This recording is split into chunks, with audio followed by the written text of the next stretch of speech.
Oi, pessoal, tudo bem? Vamos para mais uma aula de redação. Bom, pessoal, na aula de hoje nós vamos continuar então com o gênero resumo. Se quiserem, acompanhem comigo com o material aí aberto para a gente ir fazendo juntos a parte de interpretação e depois vocês ficam com a parte de produção textual para fazer em casa. Mas claro, isso é a critério de cada um. Eu só acho que facilita, porque mesmo que não possamos fazer aquela interação dentro da sala de aula, aqui também é possível. Infelizmente eu não posso ouvir vocês, mas vocês podem ir anotando e depois tirando dúvidas comigo, tá? Então hoje nós vamos iniciar lá na página 12, na proposta 4, o desafio da compreensão global do texto para resumir. Para escrever um bom resumo, é preciso compreender o texto a ser resumido. Esse é o desafio. Parece bobagem, gente, mas não é. Por quê? Nós vivemos numa era em que nós queremos saber o que temos que fazer antes mesmo de terminar a leitura. Isso não funciona para absolutamente nada, mas principalmente para o gênero resumo. Porque veja bem, é um texto em que eu vou repassar as ideias de outro texto. Então, quer dizer, o texto não depende só daquilo que eu digo, porque eu estou colocando com as minhas palavras o que outra pessoa disse. Então, eu tenho que ser fiel ao que a pessoa disse. E se eu quero deduzir o que ela disse, às vezes pelo título, às vezes por ler só o começo e o fim do texto, não vai funcionar. Então, guardem essa dica para a vida, gente. Eu sei que é algo que é comum se fazer hoje em dia, mas não quer dizer que precise ser assim.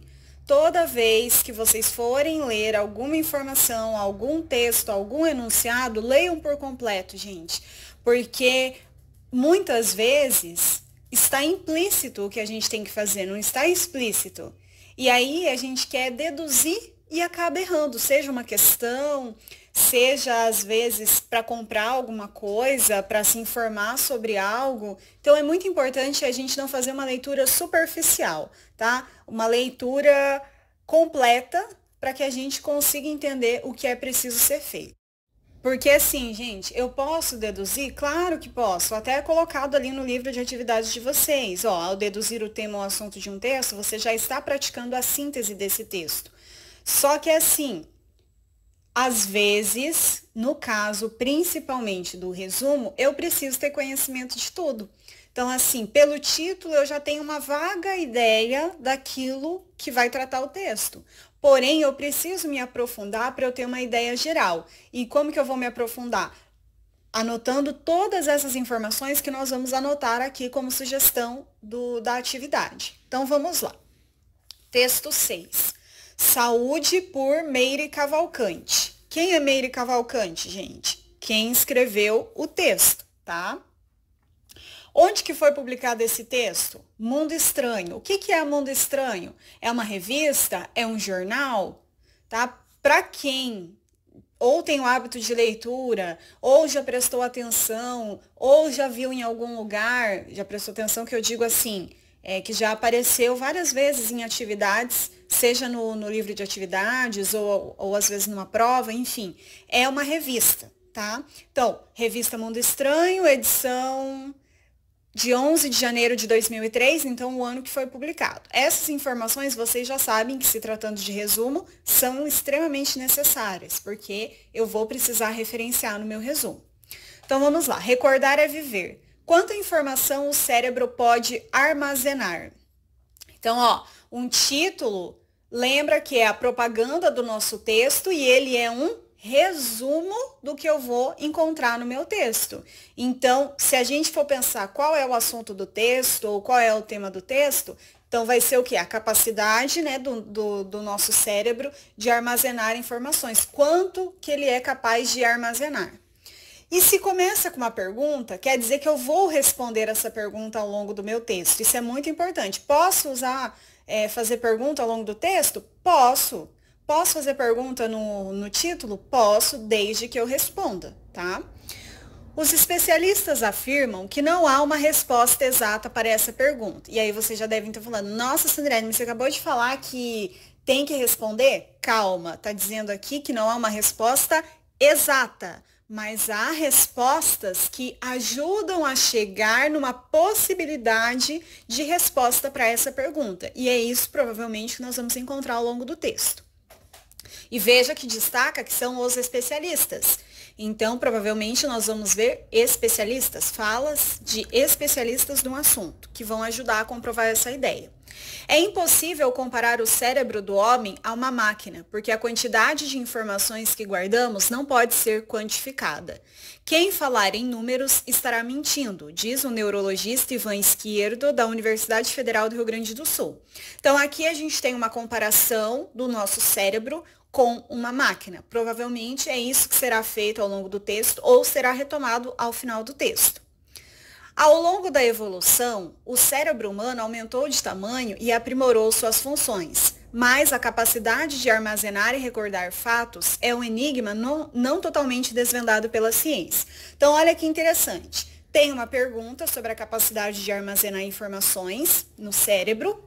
Aí, já o começo do texto diz que nós não vamos encontrar uma resposta exata para isso no texto, mas logo em seguida, e já tinha dado a deixa ali colocando que especialistas afirmam, nós temos ali um especialista no assunto, porque é um neurologista, ou seja, que cuida dessa parte do cérebro, afirmando ou estabelecendo então essa comparação com o cérebro e a máquina. Tá? Depois que é feita essa apresentação aí da comparação entre o cérebro e a máquina, já dá uma deixa do que a gente vai encontrar daqui para frente. Qual vai ser essa deixa? A evolução do cérebro humano, que aqui no caso está falando que ele aumentou de tamanho, que aprimorou suas funções, mas essa capacidade de armazenar não dá para saber. E nós vamos descobrir por que lendo o texto. Aí vem lá. E esse mistério vem de longe. Lembra que eu falei, vai passar a evolução do cérebro, né? No século IV a.C., o filósofo grego Platão comparava a memória a uma lâmina riscada que mantinha a impressão até ser apagada pelo desgaste do tempo. E Aristóteles pensava que era o coração quem controlava as lembranças. Hoje, sabemos que o cérebro é quem retém as informações e as divide em dois tipos principais de memória. Então, trouxe ali as definições ao longo dos séculos, passando por grandes filósofos como Platão e Aristóteles, e agora vai trazer essas definições aí em relação ao tipo de informação que é retido no nosso cérebro. A primeira, de curto prazo, armazena apenas de 6 a 7 itens, como nomes ou números de telefones, por pouquíssimo tempo, às vezes por segundos. A segunda, de longo prazo, mantém assuntos de destaque ou dados que precisamos lembrar sempre. Recordamos com mais facilidade algo que associamos a um contexto ou que tem importância emocional, diz o psicólogo Orlando Bueno, da Universidade Federal de São Paulo. Na memória de longo prazo, as lembranças que podem ser descritas por palavras, como o pedido de um chefe ou o endereço da namorada, ficam guardadas na memória explícita. Outra parte, a implícita, é responsável por tarefas automáticas como ler, escrever ou passar as marchas do carro sem pensar antes. A memória parece uma habilidade infalível, mas o fato é que quando lembramos de algo, nunca reconstruímos a cena com fidelidade. O cérebro guarda apenas fragmentos do que aconteceu, e na hora de montar o quebra-cabeça das lembranças, contam as emoções e a maneira como a pessoa percebeu o fato ocorrido. Quem tem memória é o computador. O que nós temos é uma vaga lembrança, afirma o neurofisiologista Luiz Eugênio Melo, também da Unifesp. Bom, então nós temos ali, primeiro, a definição de memória de curto prazo e de longo prazo, e depois de memória implícita e explícita. Nós vemos ali as definições. Depois vem algo que a gente já comentou em sala, daquilo, por exemplo, aconteceu alguma coisa no intervalo. alguém caiu. Acho que foi até esse exemplo que eu dei mesmo em sala. Alguém caiu. Cada um vai contar aquilo que aconteceu de uma forma, porque cada um tem uma lembrança diferente e uma visão diferente daquilo que aconteceu. Então, a mesma história terá várias versões, né? Porque cada um percebeu, deixou a emoção falar mais alto do que realmente aquilo que aconteceu. Cada um vai ter uma percepção, né? E é isso que é tratado aqui. E por último, vejam que lá no comecinho não foi feita aquela comparação entre o cérebro e a máquina. Aqui, por último, nós temos uma retomada dessa tese, uma retomada dessa informação lá do começo do texto, que é novamente essa comparação entre a memória e a máquina, no caso aqui o computador. Tá. Importante, a produção de um resumo escolar apresenta diversas fases, dentre elas a compreensão total do texto a ser resumido, que compreende a leitura e estudo detalhado do texto para chegar ao seu resumo sem recorte e cole e simples estratégias de apagamento. Por isso que nós vamos fazer esse tipo de processo aqui, que é anotar todas as informações necessárias, que vai chegar o momento que vocês já vão ter esse resumo, não vai precisar ficar apagando, né, usar estratégia de apagamento, sendo que vocês já conseguiram resumir com as próprias palavras o que é central nesse texto, tá? Vamos lá. O gênero do texto. Gente, nós já estudamos esse gênero. Se é um texto que traz informações de especialistas no assunto, que está na revista Mundo Estranho, que está na coluna Saúde, provavelmente que tipo de texto ele será? Um artigo de divulgação científica, tá? O meio de circulação, já falei para vocês na hora ali da referência. A autora, também já. A data da publicação, também já. O tema, também já. Aí, tá pedindo na 2 para vocês pesquisarem o significado de recordar é viver. Lembra quando a gente trabalhou em sala com o anúncio institucional que tinha lá do Greenpeace, que estava lá no Cristo Redentor? Que tinha a frase lá, que eu não lembro a frase por completo, mas está em suas mãos. É o mesmo conceito que foi utilizado lá, a mesma estratégia, é para esse recordar é viver, tá? Então, é só recapitular isso.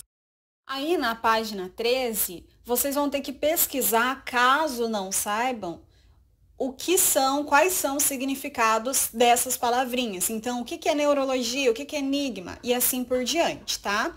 Depois, na 3, verifique seus novos conhecimentos sobre informações pontuais do texto antes de resumi-lo.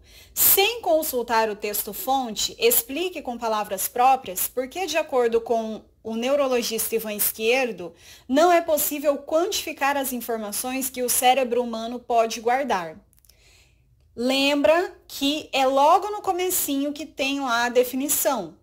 Então, assim, lembra do que a gente acabou de ler, com as palavras de vocês. Por que não é possível guardar essas informações? Conforme o texto, o cérebro humano passou por transformações ao longo de evolução humana. Quais? Lembra que enquanto eu fui fazendo o texto, eu ia comentando com vocês, tá? Então, puxando na memória de vocês, o que eu falei sobre a transformação e, mais precisamente, o que o texto nos falou sobre isso? Um grande mistério envolvendo o cérebro intriga a humanidade há séculos. Que mistério é esse? Gente, lembra? É só ir lembrando daquilo que eu li, dos comentários que eu fiz e do próprio título do texto. Que comparação o filósofo Platão estabeleceu entre uma lâmina riscada e a memória? E aí do ladinho a gente tem ali uma mini biografia, né, do Platão, da importância das ideias dele. E depois tem ali, nos dias atuais, sabemos que o cérebro é responsável por reter as informações, mas o filósofo Aristóteles localizava em outro órgão. Continuando, resumo em 2 linhas a afirmação feita pelo neurologista Ivan Esquerdo, lembrando que vocês acabaram de resumir com as próprias palavras de vocês, sem olhar no texto, qual é a ideia defendida pelo Ivan Esquerdo. Resuma com palavras próprias quais exemplos o texto fornece para ilustrar como o ser humano vem tentando entender os mistérios do cérebro. Vocês acabaram de resumir as informações de 2 especialistas ao longo da história. Coloquem aí. Qual é o órgão responsável por reter as informações e em quantos tipos ele as divide? Também fizemos essa leitura ao longo do texto, gente. Em que consistem a memória de curto prazo e a de longo prazo? Então, vocês acabaram de colocar ali essa divisão e agora vão detalhar um pouquinho mais uma parte dessa divisão. Qual a relação entre emoção e memória? Porque o texto todo vai trabalhando essa questão, né, do início ao fim. A autora afirma que a memória de longo prazo pode ser explícita e implícita. Qual a diferença entre elas conforme o texto? Vejam, gente, que é um desdobramento. Cada questão vai se desdobrando e vocês estão dentro da mesma temática. Então, por isso que quando vocês terminam de fazer todo esse processo aqui, se torna mais simples produzir o resumo, porque aí vocês já compreenderam não só a ideia global do texto, mas cada detalhe presente nele. E o que vocês julgam ser super necessário está no resumo. Porque vejam bem, vocês vão lá identificar nas 6, né, as informações enquanto elas se dividem. E depois vocês vão colocar detalhadamente quais são essas subdivisões. Entenderam como facilita na hora de produzir o resumo? Aqui na 10, pergunta, na conclusão do texto, o autor se refere ao quebra-cabeça da memória. O que isso significa? Lembra, dei o exemplo que nós já trabalhamos em sala, tá? Ainda nesse trecho final, lemos a seguinte afirmação: quem tem memória é o computador. O que nós temos é uma vaga lembrança, afirma o neurofisiologista Luiz Eugênio Melo, também da Unifesp. Qual é a diferença entre a memória do computador e a nossa, de acordo com o neurofisiologista Melo, da Unifesp? Explique com palavras próprias. Então, vocês vão contar com as palavras de vocês o que ele quis dizer com essa afirmação. Práticas de reflexão sobre a língua. Releia os trechos e identifique a função sintática dos termos destacados. E aí, eu coloquei aqui do ladinho para vocês as definições para facilitar para vocês resolverem as questões, tá? Então, só recapitulando aquilo que a professora Lucilene já trabalhou com vocês e está trabalhando. Então, ó, a memória parece uma habilidade infalível. O que eu tenho aqui? Eu tenho sujeito, eu tenho predicado, eu tenho objeto direto ou objeto indireto, eu tenho predicativo do sujeito, eu tenho adjunto adverbial, eu tenho um período simples e um período composto. É isso que vocês vão identificar naquilo que está grifado. Uma habilidade infalível é o quê? Qual é a definição? A mesma coisa na letra B. Recordamos com mais facilidade algo que associamos a um contexto. O que está grifado? O que é? Observem, lembrem das explicações, porque se eu for fazer toda a análise aqui com vocês, o que vai acontecer? Vou acabar contando a resposta. Então, né? Leia o período abaixo. Ao longo da evolução, o cérebro humano aumentou de tamanho e aprimorou suas funções. O período apresentado é simples ou é composto? E ali a gente tem a definição também que eu passei para vocês.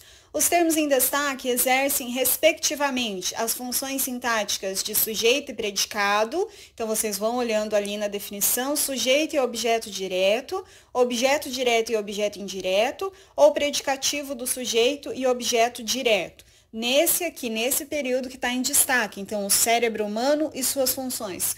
Quais são as funções sintáticas, respectivamente, apresentadas nessa frase? É isso que vocês farão, aqui vocês vão assinalar. O termo ao longo da evolução foi separado por vírgula por quê? É um objeto direto que está no início do período? É um adjunto adverbial que está no início da oração? Ou é um sujeito que está no início da oração? Então, vocês vão ter que olhar onde aparece para que vocês possam identificar qual é a função, tá, do termo ao longo da evolução e o porquê dele estar separado por vírgula. Vai ter que observar em todo o contexto para assinalar. O período em destaque poderia ser reescrito da seguinte forma, e aí vocês vão ter que observar a forma que não altera o sentido original do texto, tá? Então, vocês vão ler o trecho e daí ler aqui as afirmativas e ver qual tem o mesmo sentido, ok? Leia agora o texto a seguir e fique atento às orientações sobre a elaboração de um resumo. Iniciação à leitura. Criar o hábito da leitura já perdeu o sentido. Queremos que as crianças leiam por prazer ou por costume? E aqui, novamente, nós temos um texto que tem uma pergunta que provavelmente será respondida ao longo dele. Criança pode adorar livros e histórias, desde que os adultos não atrapalhem. E como temos atrapalhado o que poderia ser uma verdadeira paixão pelos livros? Vejam que aqui a gente já tem uma resposta, né? Queremos que as crianças leiam por prazer ou por costume? Porque ao invés de nós incentivarmos a leitura por prazer, a gente acaba colocando como um costume, uma obrigação, e aí não desenvolve esse tipo de leitura. Ler é bom, precisamos formar leitores. A vida sem literatura não teria graça. Temos de incentivar o hábito da leitura nas crianças e nos jovens, etc. Afirmações como essas brotam da boca dos pais e de professores assim, sem mais nem menos. Temos gosto em pegar frases e repeti-las muito, até que elas percam seu sentido, não é verdade? Assim aconteceu com essas e outras afirmações que tratam da importância da leitura na vida dos mais novos. Tanto fizemos que conseguimos esvaziar o que elas dizem. Primeiramente, quero falar dessa expressão horrorosa, criar hábito da leitura. Vamos aproveitar e lembrar outra semelhante, criar hábito de estudo. Nós queremos que as crianças tenham prazer com livros e histórias ou queremos que adquiram um hábito?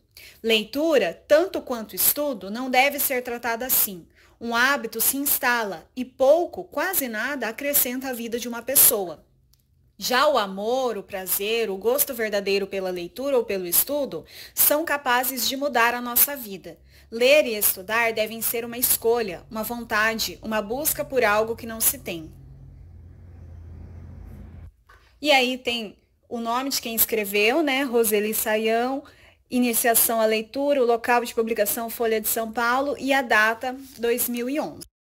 Aí na página 17 tem tudo aquilo que eu já expliquei para vocês nessas nossas videoaulas. Como produzir um resumo, o que eu tenho que mencionar, como que eu tenho que referenciar quem produziu esse texto que eu estou resumindo, como que eu tenho que colocar as referências, tá? E aí tem um exemplo relacionado a esse texto da psicóloga Roseli Saião, tá? Aí vocês vão dar uma olhadinha, vão ler essas informações que eu já passei para vocês, vão ler a dica aqui do lado, como produzir o resumo, e vão fazer um resumo em 15 linhas do texto, quanta informação o cérebro pode armazenar. Lembrando que vocês já fizeram várias anotações enquanto faziam a interpretação, que vão facilitar e muito para vocês produzirem o resumo de vocês. Bom, gente, é isso. Eu sei que fica bem maçante. Eu poderia não fazer a leitura dos textos, mas eu acho que ajuda para aqueles que possam vir a ter alguma dificuldade em relação à leitura mesmo. Ter esses comentários, que em sala nós teríamos essa interação, aqui não é possível, mas pelo menos vocês podem ouvir as minhas reflexões que eu jogo para vocês fazerem aí de casa, tá?